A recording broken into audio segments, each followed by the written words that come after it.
C'est sans doute l'image la plus célèbre de toute l'histoire des Jeux Olympiques. Le 16 octobre 1968, Tommie Smith et John Carlos levaient un poing ganté de noir sur le podium du 200 mètres à Mexico.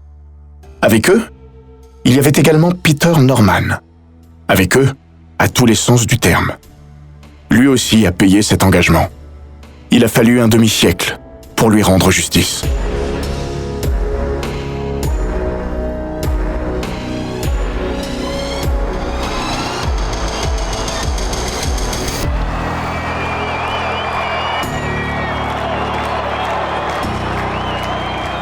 Bienvenue dans les grands récits d'Eurosport.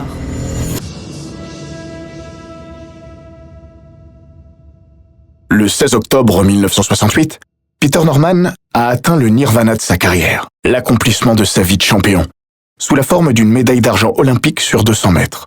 Enfant de la classe ouvrière blanche de Melbourne, issu d'une famille très impliquée dans l'armée du salut en Australie, il se retrouvait dans la foulée pris dans une tempête sans l'avoir choisie.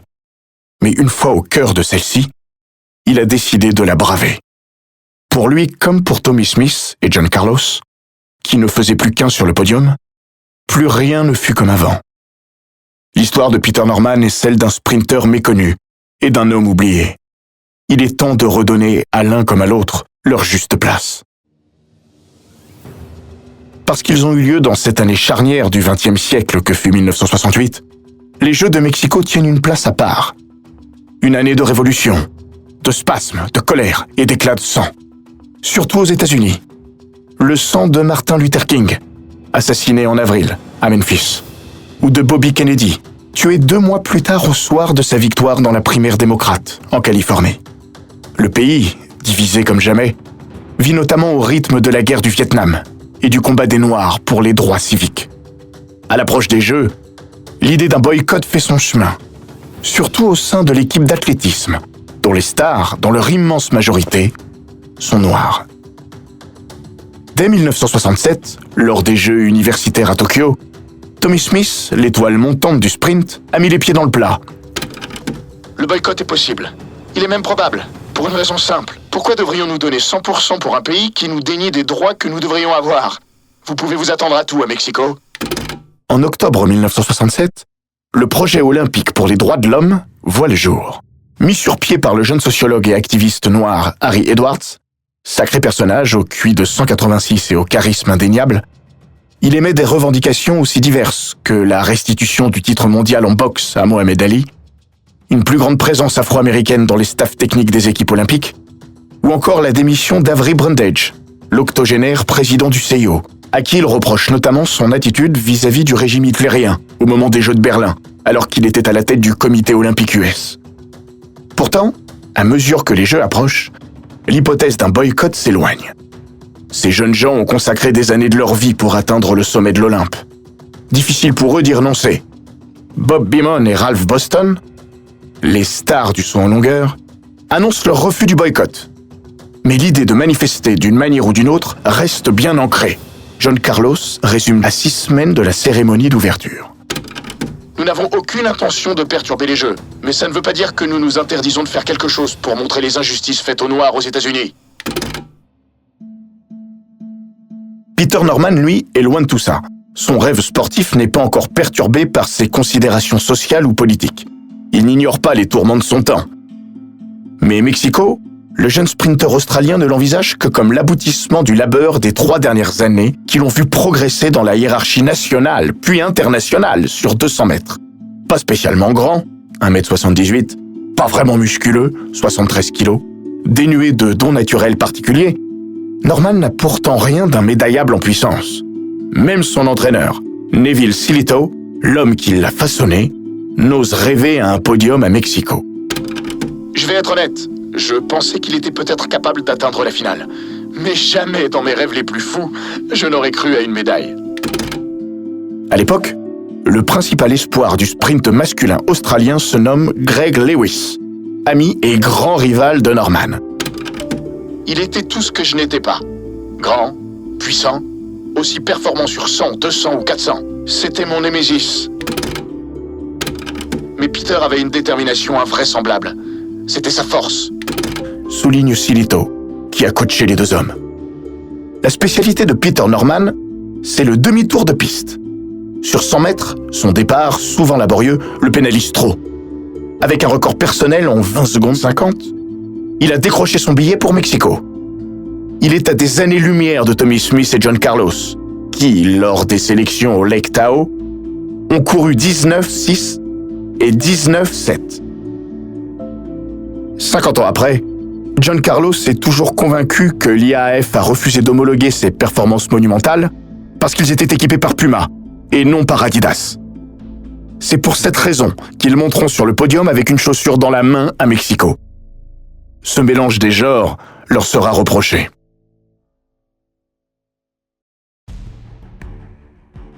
Outre Smith et Carlos, les États-Unis peuvent aussi compter sur un troisième larron, Larry Questad. Si l'on ajoute Greg Lewis, le jeune champion d'Europe français Roger Bambuck, ou le Trinidadien Edwin Roberts, médaillé de bronze à Tokyo sur la distance, la route de la médaille paraît bien obstruée pour Norman, dont personne ne parle d'ailleurs vraiment avant les JO. Mais à Mexico, selon les termes de Ray Weinberg, le patron de l'athlète australien, il va S'ouvrir comme un cactus. La révélation, Peter Norman va la trouver dans cette piste en tartan, une des premières du monde. L'Australien n'avait jamais couru que sur des pistes cendrées, Ce fut comme un trampoline sous ses pieds. dit Weinberg. Dès les séries, il frappe un énorme coup en signant le meilleur temps. Et le nouveau record olympique, 20 secondes 17. Plus personne ne peut ignorer Norman, Je vais l'exploser en quart de finale. promet John Carlos, vexé. 2 semaines avant les Jeux, l'Américain a croisé Norman pour la première fois. C'est qui ce petit blanc? A-t-il demandé à Tommy Smith à l'issue d'une séance d'entraînement. Smith, contrairement à Carlos, connaissait déjà Norman pour l'avoir croisé en compétition. Il a fait des présentations. John m'a dit qu'il me botterait le cul sur la piste pendant les Jeux. Autant Tommy était quelqu'un de posé, autant John était comme un chien enragé. Après son éblouissante entrée en matière, Peter Norman remporte son quart de finale avant de terminer deuxième de sa demi en 20 secondes 22. Seulement devancé par Carlos, Smith a survolé l'autre course en 20 secondes 14. Pour l'enfant de Melbourne, la médaille n'est plus une utopie, mais un objectif. Même le titre ne semble pas hors de portée, d'autant que Smith a ressenti une violente douleur à l'adducteur droit durant sa demi-finale. Il a rejoint les vestiaires en larmes, craignant de ne pouvoir s'aligner en finale. Heureusement, ce ne sera qu'une fausse alerte. Le 16 octobre au soir, les 8 finalistes prennent place dans leur couloir. Le stade olympique est bondé, par l'une des courses les plus attendues de la quinzaine. L'attente est longue. La finale du 200 est retardée de quelques minutes en attendant la cérémonie du 400 mètres dames. Pendant que Colette Besson savoure sa Marseillaise, Peter Norman, pour tuer le temps, discute avec ses rivaux. Il lâche une Bonne chance. à Tommy Smith, Merci mec. répond la star de San Jose State. Un peu étonné. Il n'échange en revanche pas un mot avec Carlos.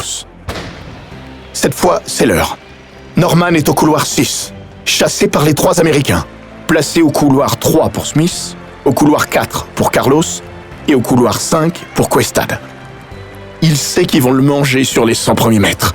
Son truc à lui, c'est le virage et la dernière ligne droite. Là, il n'a pas d'égal. Raylan Boyle, triple médaillé d'argent aux Jeux de Mexico puis Munich, a une image pour décrire son compatriote. Ces virages étaient toujours superbes. Comme s'il avait été propulsé par un élastique que l'on aurait tendu au maximum avant de le lâcher. À l'entrée de la dernière ligne droite, Carlos est en tête devant Smith. Bambuck est 3e, juste devant Edwin Roberts. Norman est loin derrière, à la lutte avec Questad. Mais sa ligne droite est phénoménale. L'Australien gobe tous ses adversaires, à l'exception de Tommy Smith. Dans ce qui est alors le 200 mètres le plus rapide de tous les temps, Tommy Jet explose le record du monde en 19,83, alors qu'il a coupé son effort et levé les bras à 10 mètres de la ligne.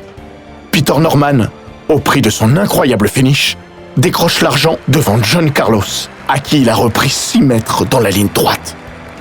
Smith exulte. Norman aussi.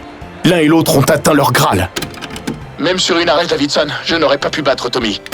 plaisante Norman, sans le moindre regret. Seul Carlos tire la tronche.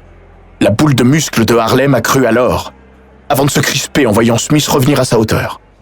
À plusieurs reprises, il dira, tantôt sérieux, tantôt bravache, avoir laissé gagner son compatriote, selon un pacte qu'ils auraient passé. ce sera toujours une source de conflit, la seule, entre les deux Yankees. Dans son autobiographie, Tommy Smith n'est pas tendre pour Carlos à ce sujet. John avait un côté très arrogant. Il a été blessé de ne pas être sacré champion olympique, mais plus encore d'avoir été battu par Norman. Estime Stan Wright, un des entraîneurs du sprint américain à Mexico. Il a fini par le digérer. Beaucoup plus tard, dans un entretien au LA Times, Carlos rendra, à sa façon, hommage à la surprise venue des antipodes. Il s'est passé beaucoup de choses incroyables ce soir-là, pendant et après la course.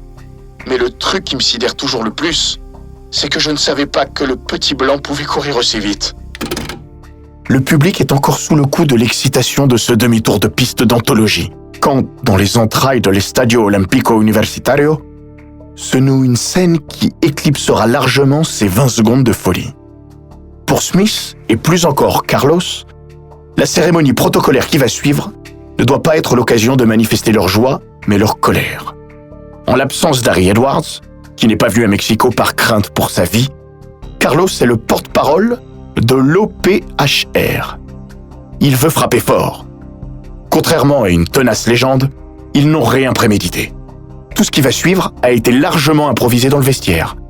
En à peine 3 minutes. La seule chose qu'ils savaient, c'est qu'ils allaient faire quelque chose. Écrit Andrew Webster dans The Peter Norman Story. Dans le tunnel, Norman va voir Carlos pour lui serrer la main. Après la tension des dernières rencontres entre les deux hommes, l'Américain apprécie ce geste, en dépit de sa banalité. Tout est parti de là. John a eu le sentiment qu'il pouvait me faire confiance. A raconté Norman. Nous sommes impliqués dans le projet olympique pour les droits de l'homme. Est-ce que tu crois aux droits de l'homme? Demande Carlos au vice-champion olympique. Bien sûr. Réponse ce dernier. John Carlos veut alors donner un badge de l'OPHR à l'Australien. Tommy Smith est plus hésitant. Je ne voulais pas embarquer Peter là-dedans. Mais Norman le rassure. Je suis avec vous. Quand les 3 hommes reviennent dans le stade pour la cérémonie, ils portent donc tous les 3 un badge à leur poitrine. Ils reçoivent leur médaille. Premier et champion olympique, Tommy Smith, États-Unis, 19 secondes, 8 dixièmes. Lorsque l'hymne américain démarre, Tommy Smith et John Carlos baissent la tête. Le bas de leur pantalon de survêtement, relevé, laisse apparaître des chaussettes noires. Ils dressent chacun un poing ganté de noir.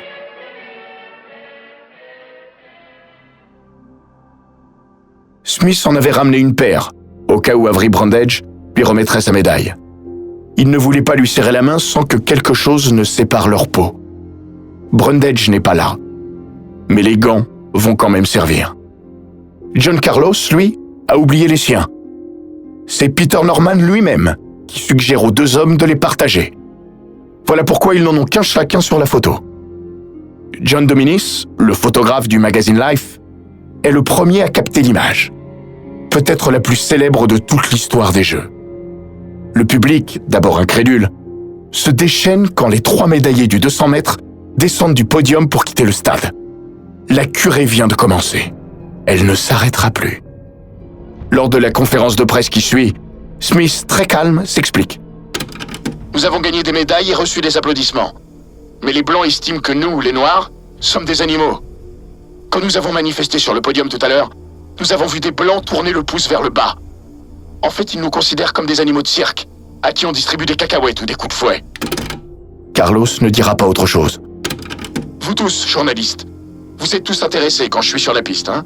Mais une fois en dehors, je redeviens juste un négro. Et vous ne voudriez même pas me parler.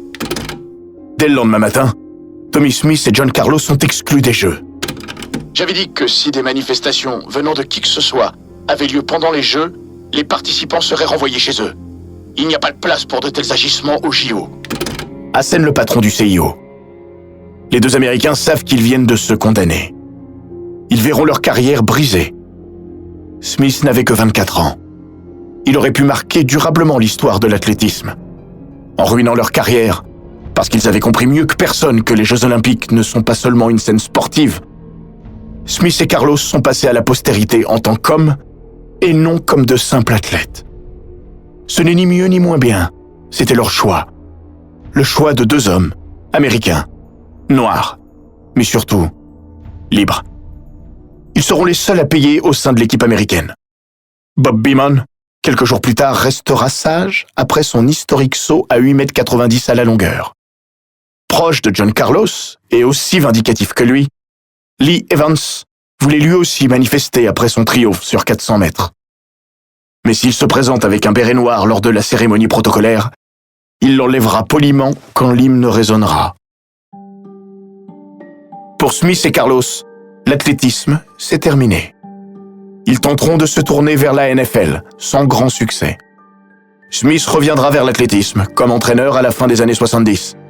Pendant des années, il recevra dans sa boîte aux lettres des menaces de mort, parfois agrémentées de faux billets d'avion avec toujours la même destination dessus. Africa. Dès le 17 octobre, la presse américaine les a éreintés. Le Los Angeles Times évoque un salut nazi. Brent Musburger, journaliste vedette du Chicago's American, parle d'une attitude puérile et ignoble et des symboles peu imaginatifs, rappelant l'accoutrement des SA, la police paramilitaire du parti nazi dans les années 30. Ça, je ne l'ai jamais pardonné. Ce type nous a traités de nazis. Grognait encore Smith il y a quelques années. En 1999, dans le New York Times, Musburger admettra que ces mots étaient trop forts. Mais sur le fond, il ne regrettait rien. Pour Peter Norman, les conséquences seront à la fois moins brutales et moins visibles. Dans la presse australienne, son comportement est même salué dans un premier temps. Si un tsunami a tout de suite emporté Smith et Carlos, les dommages collatéraux se feront par vagues successives pour Norman. Tout sera plus insidieux, à l'image des Jeux de Munich en 1972.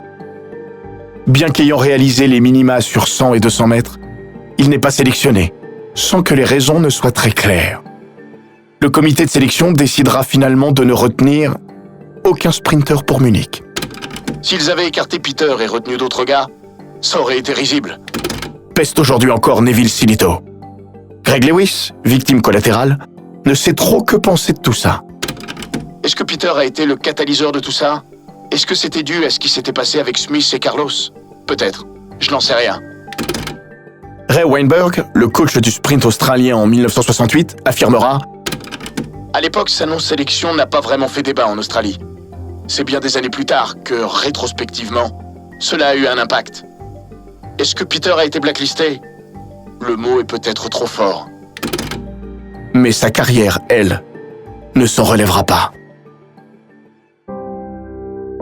Sans jamais être officiellement mis à l'écart et sans avoir jamais été sanctionné, Norman aura pourtant toujours le sentiment de devoir payer le podium de Mexico, y compris très longtemps après les événements. En 1999, dans un livre consacré aux 100 plus grands sportifs australiens du XXe siècle, son nom n'apparaît pas. Un an plus tard, lors des Jeux de Sydney, il n'est même pas invité à la cérémonie d'ouverture, où figurent pourtant des dizaines de médaillés olympiques australiens. C'était la meilleure preuve rétroactive qu'il avait bien été mis sur une liste noire à Munich. Juge son ancien coach Neville Silito. À l'époque, la vie personnelle de Norman a volé en éclats. Il a divorcé, perdu de vue ses enfants. Il est devenu alcoolique et il a failli être amputé d'une jambe. Et très franchement, il n'a plus vraiment la cote. Il reste le gars sur la photo de Mexico. Mais malheureusement pour lui, il n'intéresse plus personne dans son propre pays. Paradoxalement, il jouit d'un crédit et d'une notoriété beaucoup plus forte aux États-Unis. En 1991, NBC signe un documentaire sur Smith et Carlos, qui marque les retrouvailles entre les trois hommes. Nous nous sommes regardés et nous nous sommes mis à pleurer. Expliquait alors Norman. Je me souviens plus ce que je leur ai dit exactement. Mais c'était quelque chose du genre « Je vous ai pas vu depuis 20 ans, mais j'ai l'impression d'avoir été avec vous tous les jours. » Ajoutait-il 20 ans plus tard. À Sydney, quand il apprend que Norman n'a pas été convié par les organisateurs, Steve Simmons, responsable de l'équipe américaine d'athlétisme, n'en revient pas.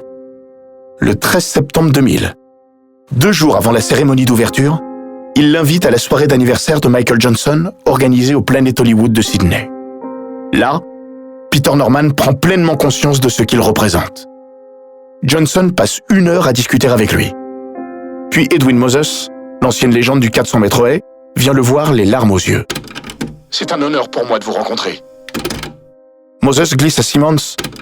C'est un des plus grands honneurs de ma vie. Peter Norman est un de mes héros.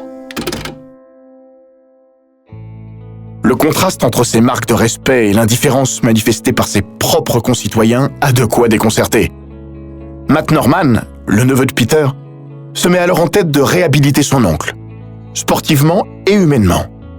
Sportivement d'abord, car Peter Norman reste le plus grand sprinter australien de l'histoire. 50 ans après, ses 20 secondes 06 constituent toujours le record national sur 200 mètres. La lame de fond du podium a éclipsé ce qu'il avait accompli sur la piste. Ryland Boyle regrette que le champion qu'il fut passe aujourd'hui au second plan. Il avait un style magnifique. Sa technique de bras, sa façon de monter les genoux. Il avait toujours la bonne ligne. Il ne gaspillait jamais d'énergie, à chaque mouvement. C'était un immense coureur de 200 mètres. Mais c'est surtout sur le sens des actes de l'homme que Matt Norman souhaite modifier les regards. Pendant des années, il va se battre pour monter un documentaire baptisé Salute, qui verra le jour en 2008. There's this guy from Australia called Peter Norman. Who the hell's he? A new Olympic record to Peter Norman of Australia. Peter Norman easily third. Every time he stepped on the track, he was running better. This is the hottest 200-meter field ever assembled. Peter Norman is an enigma to me because he came from nowhere. This was life and death. They said, you're not in the team. I believe in human rights. No way somebody I never heard of from Australia was going to split them up. Symbole de la gêne occasionnée, Matt Norman n'avait trouvé que 3 témoins australiens ayant accepté de témoigner face caméra. L'Australie a voulu oublier cette histoire. Peut-être parce qu'il y avait une forme de culpabilité de notre relation aux aborigènes dans notre pays. L'affaire de Mexico nous a renvoyés à nos propres mots. Estime Paul Genes, ancien membre du staff de l'équipe nationale d'athlétisme. Le documentaire de son neveu, Peter Norman ne l'a jamais vu. Il avait quitté ce monde depuis 2 ans. Le 3 octobre 2006, une crise cardiaque l'a terrassé. Il avait 64 ans. La Fédération américaine d'athlétisme a tout de suite fait du 3 octobre le Peter Norman Day. Tommy Smith et John Carlos, dont il était plus proche que jamais, traversent la planète pour assister à ses obsèques. Ils sont de ceux qui ont porté son cercueil. Tous les deux prennent ensuite la parole. Peter Norman, l'homme qui pensait qu'il ne pouvait pas avoir tort de faire ce qui lui semblait juste. Son héritage est un roc. Accrochez-vous à ce roc. Mais les mots les plus forts sont ceux de John Carlos. Ce soir-là, à Mexico, je pensais voir de la peur dans ses yeux. Et je n'y ai vu que de l'amour. Il n'a jamais baissé la tête, ni détourné le regard. Racontez à vos enfants l'histoire de Peter Norman. Les paroles de ces 2 frères d'armes et le film Salute contribueront à modifier la perception des Australiens sur les événements de Mexico et l'attitude de Norman. En 2012, le chemin de la rédemption s'ouvre enfin. Le gouvernement australien adopte une motion d'excuse à Peter Norman pour le traitement dont il avait été l'objet. Une décision qui provoquera la colère du comité olympique australien. Celui-ci mettra 6 années de plus à reconnaître ses torts, par la voix de son président John Coates. Je ne crois pas que le COA ait mal agi envers Peter, mais nous avons été négligents. Nous avons eu tort de ne pas reconnaître à sa juste valeur et sa performance sportive la portée de ses actes.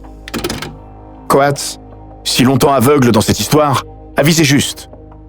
Plus que condamné, sanctionné ou jugé, il a été ignoré. L'injustice ressentie n'en fut pas atténuée.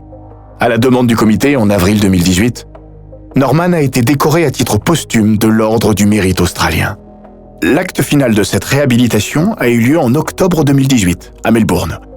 Lors d'une conférence de presse, le ministre australien des Sports, John Herren, a annoncé qu'une statue de Peter Norman serait prochainement inaugurée aux abords du stade Lakeside de Melbourne. La famille de l'ancien sprinter était là.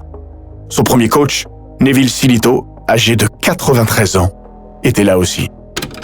Nous ne faisons pas l'histoire. Nous sommes faits par l'histoire, disait Martin Luther King. Il ne parlait pas de Norman, Tommy Smith et John Carlos, mais il aurait pu. 50 ans jour pour jour, après ce 16 octobre 1968, ils ont cessé d'être des parias.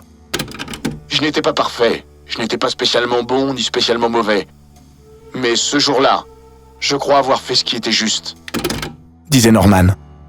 Et s'il n'a jamais voulu comparer son destin à celui de Smith ou de Carlos, il l'aurait lié à jamais. Même sa mort n'y a rien changé. Comme le dit Carlos, Peter n'a pas brandi le poing. Mais il a tendu la main. Ce n'était pas moins fort.